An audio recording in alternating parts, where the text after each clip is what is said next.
हरे कृष्णा कृष्ण कृष्ण हरे हरे, हरे राम राम राम हरे हरे। श्री गुरुदेव की अहेतु की कृपा से हम जो ग्रंथ कर रहे हैं उसका नाम है श्री श्री चैतन्य चैतामृत। श्री श्री चैतन्य चैतामृत ग्रंथ के अंतर्गत हम श्रवण कर रहे हैं मध्य लीला 22वां अध्याय, जिसमें हम आ चुके हैं प्यार संख्या 98, पेज संख्या 356 पे। अब तक हमने श्रवण किया था कि शरणागति के विषय में कह रहे थे कि हरि भक्ति विलास में जो 6 प्रकार के शरणागति है। शरणागति क्यों? यदि कोई भगवान के शरणागत होता है और किस प्रकार? अकिंचन। अकिंचन शब्द का तात्पर्य क्या है कि कह रहे हैं अकिंचन। अकिंचन अर्थात कौन? कहते हैं गोपीर भृतु पद कमल युरदास दासानुदासा। जो गोपीर भृतु हैं, जो गोपियों के जो भरण करता है, उनके दासों के दास, यही उसका एकमात्र परिचय है। तो हमने सुना था एक तो अकिंचन भक्त और एक शरणागत भक्त। इन दोनों का एक ही लक्षण है। क्या लक्षण है? कह रहे इन दोनों में शरणागति है। कैसी शरणागति? तो वो 6 प्रकार की हमने शरणागति को पूरा विस्तार से श्रवण किया था, जिसके अंदर श्लोक हमने श्रवण किया था। अनुकूलस्य संकल्पः प्रतिकूलस्य विवर्जनम रक्षति इति विश्वासो गोप्तृत्वे वर्णम तथा आत्मनिक्षेप कार्पण्य षड्विधा शरणागति।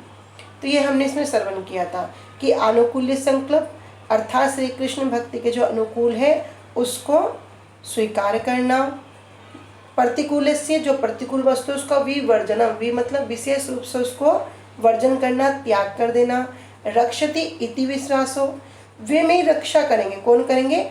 भगवान। उनके अतिरिक्त मेरा और कोई सहारा नहीं है, उनके अतिरिक्त और कोई रक्षा करने वाला नहीं है।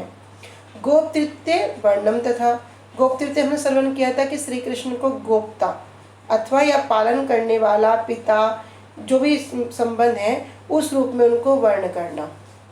तो गोप्तृत्व वर्णम तथा। 5वां कहते हैं कि आत्मनिक्षेप। आत्मनिक्षेप मतलब पूरा का पूरा भगवान के प्रति सरेंडर हो जाना। कि यदि कोई सोचे ना मेरी इच्छा है, मेरी कोई इच्छा नहीं है, मैं भगवान की इच्छा में ही इच्छा करूँगा। जैसे भगवान की इच्छा होगी वही मेरी इच्छा है। मतलब मैं स्वतंत्र नहीं हूँ, मैं परतंत्र हूँ। किसकी परतंत्र हूँ? भगवान की इच्छा के। जैसे भगवान की इच्छा होगी वैसा करेंगे। तो अपने आप को पूरा का पूरा सरेंडर कर देना, पूरा का पूरा उनके चरणों में अपने आप को लगा देना। तो अपनी इच्छा को भी क्या करना पड़ेगा? श्री कृष्ण की इच्छा के परतंत्र करना। ऐसी अगर बुद्धि करेंगे यही क्या होगा? आत्मसमर्पण। 6वां कहते हैं कार्पण्य। कार्पण्य शब्द का अर्थ यहाँ पे है विनम्रता। अपने आप को बड़ा दीनहीन विनम्र भाव में रखना, उसको ही मानना कि मैं कौन हूँ, मैं सबसे तिरनादपि सुनी चेन तरोरपि सही सुना, मैं सबसे छोटा हूँ, तुच्छ हूँ, हे हूँ। जो अपने आप में ऐसी स्थिति रखेगा उसके अंदर कोई अभिमान नहीं आएगा। तो ये हमने 6 प्रकार की शरणागति को यहाँ विशेष रूप में समझा था। इसमें समझा था हमने कि एक तो है अंगी और बाकी है अंग। तो अंगी कौन थे? अंगी स्वरूप है इसमें गोपतृत्वे। जो गोपतृत्वे हैं यही शब्द क्या है? इसमें अंगी है। और बाकी कौन है? जो 5 और हैं ये सब उनके परिकर जैसे हैं, उनके अंग स्वरूप जैसे हैं। ठीक है, जैसे एक हो गया अवतारी, एक हो गया अवतार। अभी अवतार तो बहुत सारे हैं लेकिन अवतारी एक है। ऐसे अंगी, अंगी कौन है? अंगी एक है और उसके जो अंग है वे बहुत सारे हैं। तो यहाँ पर जो अंगी है वो था गोपतृत्वे। अब इसी विषय में हम आ चुके हैं आगे प्यार संख्या 98 पे। कह रहे हैं तवस्मि इति वाचा तवस्मि इति वाचा वदनं वाचा तथैव मनसा विदन् तति स्थानम आश्रितन। कह रहे हैं तति स्थानम आश्रितन वा मोदते शरणागतः। कह रहे हैं तव अस्मि, तव अस्मि मतलब मैं आपका हूँ। इति वदन, वदन मतलब कहना, ऐसा कहकर। वाचा मतलब वाणी के द्वारा। तथैव मनसा और मन के द्वारा। विदन, विदन अर्थात जानकर। तत्स्थानम क्या करते हैं, उनके स्थान का आश्रयतम, आश्रित मतलब आश्रय लिया हुआ। किस प्रकार आश्रय लेगा, कहते तन्वा मोदते, शरीर द्वारा वो क्या होता है, पूरा का पूरा आनंदित हो जाता है। और शरणागतः क्या होता है, शरणागत हो जाता है। कह रहे जिसका शरीर पूर्णतः समर्पित है वह उस पवित्र स्थान की शरण लेता है। कौन लेगा, जो पूर्ण रूप से सरेंडर है। जहाँ कृष्ण ने उनकी लीलाएं की थी वह भगवान से प्रार्थना करता है। क्या प्रार्थना करता है, हे प्रभु मैं आपका हूँ। वह इसे मन से जानकर आध्यात्मिक जो आनंद है उसका अनुभव करता है। आनंद कहाँ है वास्तव में, भगवान के नाम में, भगवान के रूप, भगवान के गुण, उनकी लीला, उनकी कथाओं में ही आनंद है। क्यों आनंद है, क्योंकि भगवान कौन है, सदचिद आनंद विग्रह। इसलिए कहते हैं ना भगवान ही क्या है, आनंद के स्वरूप है। आनंद के जो आगार वस्तु हैं भगवान है। अभी हम आनंद कहाँ ढूंढते हैं, संसार में हम आनंद ढूंढते हैं। यद्यपि संसार के लिए श्रीमद् भगवद गीता में पहले ही एक टैग लगा दिया, जैसे वस्तु के ऊपर टैग होता है ना, वैसा टैग लगा दिया कि दुख आल्यम अशाश्वतम। ये क्या है, ये संसार दुखों का आल्य है। आल्य मतलब भंडार, यहाँ दुख के सिवा कुछ है ही नहीं। हम संसार में सुख ढूंढते ढूंढते ढूंढते ढूंढते एक दिन इस शरीर को त्याग देते हैं, क्योंकि भैया जिसकी जन्म हुआ उसकी मृत्यु निश्चित है। लेकिन बचपन से लेके मरण अवस्था तक यदि हम सुख ढूंढते हैं, पढ़ाई करेंगे तो सुख मिलेगा, पढ़ाई करके अच्छी नौकरी मिलेगी तो सुख मिलेगा, नौकरी करके शादी करूंगा तो सुख मिलेगा, शादी हो जाएंगे तो बच्चे करूंगा, बच्चे को बस बच्चों से सुख मिलेगा, बच्चे होने के बाद उनका पढ़ाई लिखाई करूंगा तो सुख मिलेगा, उनकी शादी कर दूंगा तो सुख मिलेगा। पूरा जीवन उस सुख के लिए हम भागते रहते हैं, किंतु वास्तव में वो सुख मिलता ही नहीं है। क्यों नहीं मिलता, क्योंकि हम गलत जगह सुख ढूंढते हैं। सुख कहाँ है, भगवान के नाम में, भगवान की कथाओं में, गुरु वैष्णवों के अनुगत्य में। वास्तविक सुख जो हमें प्रदान होगा वो वहीं से होगा। और तो और कह रहे हैं कि शरणागत व्यक्ति भगवान की लीला स्थली का क्या करेगा, ये शरीर रूपी जो नाव है, इस शरीर रूपी नाव का आश्रय ग्रहण कर लिया। इसका आश्रय ग्रहण करके अभी क्या कर रहा है, इस शरीर रूपी आश्रय से बोलता है, हे प्रभु मैं आपका हूँ। मैं कौन हूँ, मैं आपका हूँ। ऐसा मुख से बोलकर और मन से जानकर, ये नहीं सिर्फ मुख से बोल रहा है, कह रहे मन में भी ये जानना होगा, मन में भी ये हमारे अंदर आना चाहिए कि मेरे जो एकमात्र रक्षा करने वाले हैं वो कौन है, वो भगवान है। कह रहे सिर्फ मुख से बोलने से नहीं होगा, मन में जानकर क्या करेंगे, आनंद को प्राप्त किया जा सकता है। तभी वास्तव में उस आनंद को हम प्राप्त कर सकते हैं। अन्यथा संसार में क्या होगा, संसार में भ्रमण करते करते करते करते एक दिन वो व्यक्ति मृत्यु को प्राप्त हो जाएगा। मृत्यु किसकी होगी, शरीर की होगी, और अपने कर्म के अनुसार फिर उसको अगला शरीर प्राप्त होगा। तो वापस वही चलता रहेगा, पुनरपि जन्मम पुनरपि मरणम, बार बार उसी चक्र में हम घूमते रहेंगे। इसलिए कहते हैं संसार कैसा है, दावानल। इस दावानल से पार उतरने का, इस भव सागर से पार उतरने का एकमात्र उपाय है गुरु वैष्णव के अनुगत्य में भजन साधन करना।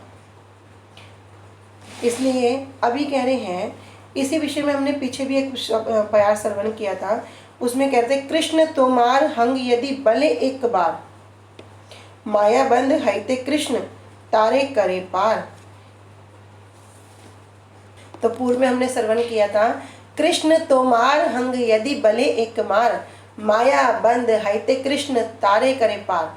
कि जिसके मुख से सब समय क्या होगा, केवल मुख से ही निकल जा, अभी अभ्यास कर रहे ना, अभ्यास वस्ते ही निकल जाए क्या, कृष्ण मैं तुम्हारा हूँ। एक बार किसने अपने मुख से बोल दिया, अभ्यास करते करते ही, अभी अभ्यास वस्ते ही किसने बोल दिया। और क्या कर रहा है, अभ्यास कर रहा है तो क्या करेगा, बार बार बोलेगा।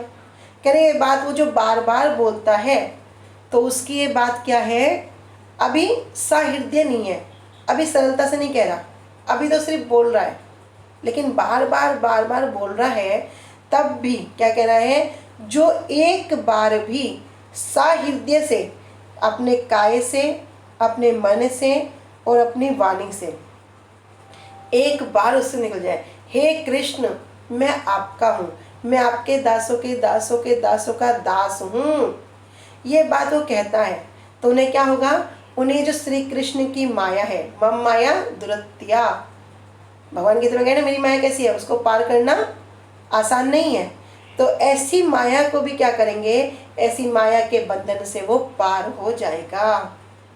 कौन होगा, कृष्ण तोमार हंग यदि बले एक बार, माया बंध हाइते कृष्ण तारे करे पार।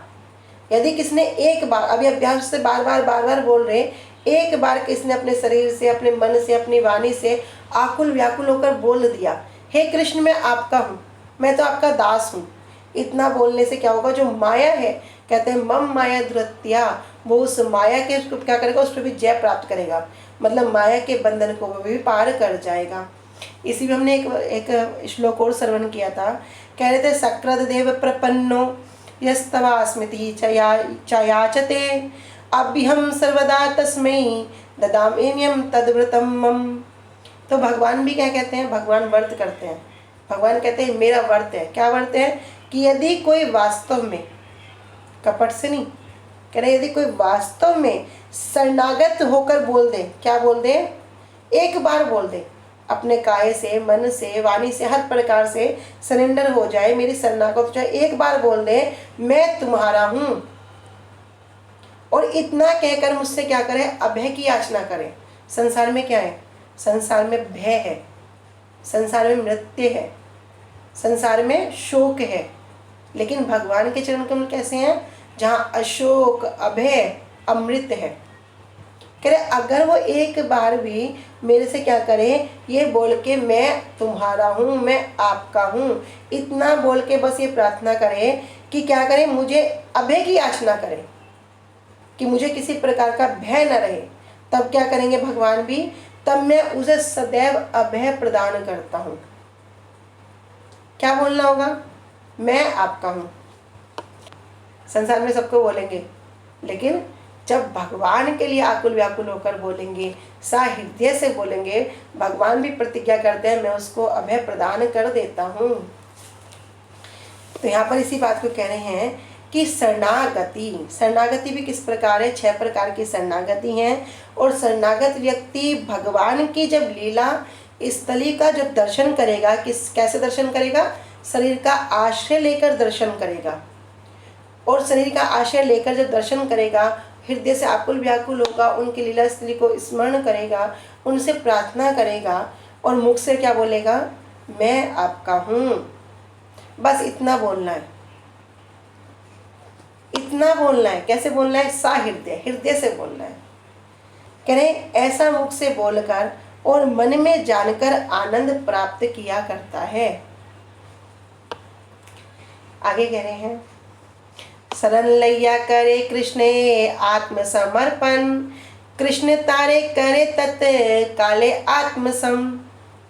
पहले जो हमने श्लोक श्रवण किया, भगवान प्रतिज्ञा कर रहे हैं यदि कोई एक बार भी मेरे शरणागत हो जाए वास्तव में, तब मैं क्या करूँगा, उसे अभय प्रदान कर दूंगा। अभय की याचना करेगा, अभय प्रदान कर दूंगा। अभी इसी विषय को कह रहे कि शरण लैया करे कृष्ण आत्मसमर्पण, कृष्ण तारे करे तत्काले आत्मसम।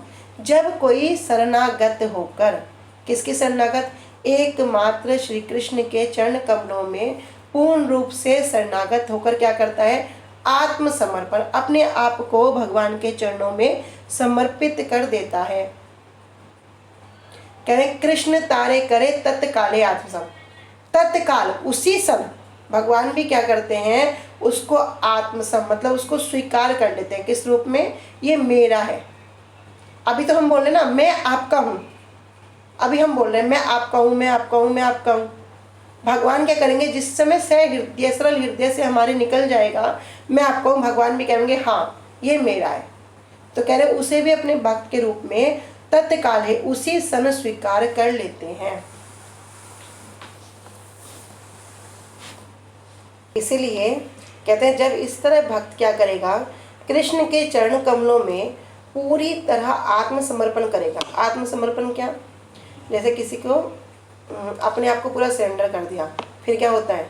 कहते ना, मारी बे राखी बे जय इच्छा तुम्हार, मैं तो आपके शरणागत हूँ, अब आप मारो या रखो, इससे अलग मैं कुछ नहीं जानता।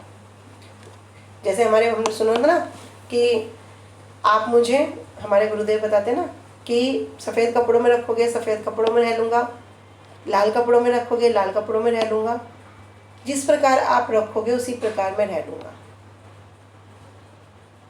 हमारे परम गुरुदेव जय नित्य लीला परविष्ट ओम विष्णुपाद अष्टोत्तरशत श्री श्रीमद् भक्तिवेदांत श्री नारायण गोस्वामी महाराज जी के विषय में हम श्रवण करते हैं। जब उनके गुरुदेव जय नित्य लीला परविष्ट ओम विष्णुपाद अष्टोत्तरशत श्री श्रीमद् भक्ति प्रज्ञान केशव गोस्वामी महाराज जी ने उनसे कहा संन्यास के लिए, तब हमारे गुरुदेव ने क्या कहा कि आप जिस प्रकार रखोगे हम उसी प्रकार रहेंगे। आत्मसमर्पण करना। एक हम लीला सुनते ना यशोदा मैया और कृष्ण की। जब कार्तिक मास में कृष्ण क्या कर रहे हैं, यशोदा मैया के साथ स्नान के लिए जाते हैं यमुना जी पर, और सुबह सुबह सब यहाँ पर दीपदान करते हैं। तो कृष्ण क्या करते हैं, कुछ दीप को अपनी तरफ खींचते हैं। मैया करती है, अरे क्या कर रहा है? बोलता है, मैया मैं इनको बचा रहा हूँ, ये बह जाएंगे, मैं इनकी रक्षा कर रहा हूँ। तो मैया हंसती है, अच्छा तू सिर्फ इनको क्यों बचा रहे, सबको बचा ना, इतने सारे जा रहे हैं उनको भी बचा ले। बोला, मैया मैंने क्या सबका ठेका लिया है? मैंने क्या सबका ठेका लिया है? जो मेरे शरण में आएंगे उनको तो ठेका लूँगा। इसलिए शरणागति कह रहे, शरण लैया करे कृष्ण आत्मसमर्पण, कृष्ण तारे करे तत् काले आत्मसम। कृष्ण भी उनका क्या करते हैं, उसी समय उनको स्वीकार कर लेते हैं कि ये मेरा है, पर पहले क्या आना पड़ेगा, मैं आपका हूँ। आगे कह रहे हैं, ठीक है आज हम यहीं तक रखते हैं। वांछा कल्पतरुभ्यश्च कृपा सिंधुभ्य एव च पतितानां पावनेभ्यो वैष्णवेभ्यो नमो नमः। श्री गुरुदेव की जय, अनंत कोटि वैष्णव वृंद की जय, निताई गौर प्रेमानंदे, हरि हरि बोल। हरे कृष्णा, सभी को दंडवत प्रणाम। हरे कृष्णा दीदी।